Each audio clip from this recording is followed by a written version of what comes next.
organizers asked my opinion about whether in 1956 a revolution took place in Hungary or what happened only had the appearance of a revolution.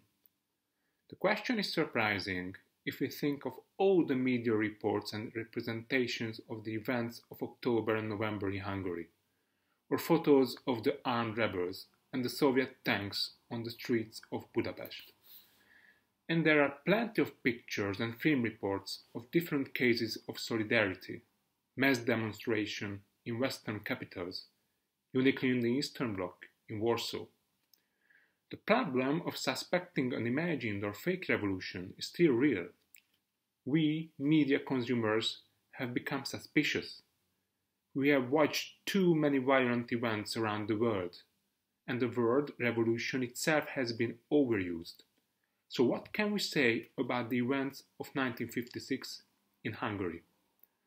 First, if we examine the scholarly concept of revolution in, for example, the case of French Revolution, we can clearly distinguish some criteria. These are the following: claim to universality, the destruction of the ancient regime with an absolute restart in view, the imagination of infinity, the class content, the aim of a historical regime change. Now, the 1956 revolution lacked the mentioned characters. It was not a workers' revolution, since not only the working class took part in it. But as Professor Gábor Gyáni pointed out in his analysis, the concept of revolution still has many semantic elements that can be applied to the Hungarian events. The word revolution originally referred to the movements of planets and other bodies in the heavens, and only later was it adapted to refer to political phenomena, with meanings such as revolt, uprising, and confusion, with a political rule being violently damaged. Revolution can also mean regaining the rights that had been once acquired, and restoring the aborted natural law. We can further ask what the final results of the revolution would have been if the Soviets had not intervened. What did the participants want? This is a very difficult question to answer because of the very short time, only 2 weeks, that they had, which was not enough to formulate a full-blown political program. There were very few people who wanted to restore the pre-war authoritarian Horthy regime, and capitalism didn't seem to be an attractive alternative either, at least if we go by the explicit demands of the student organizations or workers' councils.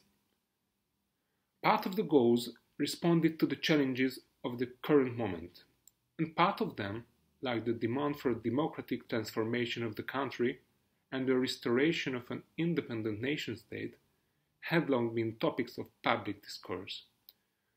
The goals were vague and eclectic, calling for a welfare society, the predominance of community ownership, with influential trade unions in place in the production process and the running of companies, free elections with the multi-party system that excludes the former right-wing parties.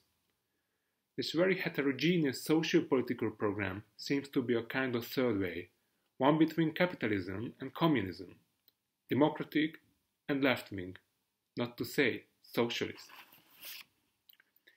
As we do not know what would have happened without the Soviet intervention, the story of 1956 remains open.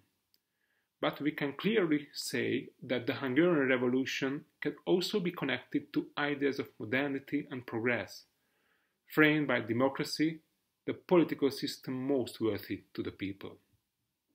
1956 demolished the communist political system which subordinated rights to freedom to an uncertain utopia, leading to a reign of tyrannical authority instead of representative democracy and rule of law. In addition, they tried to tie Hungary to a foreign power and culture.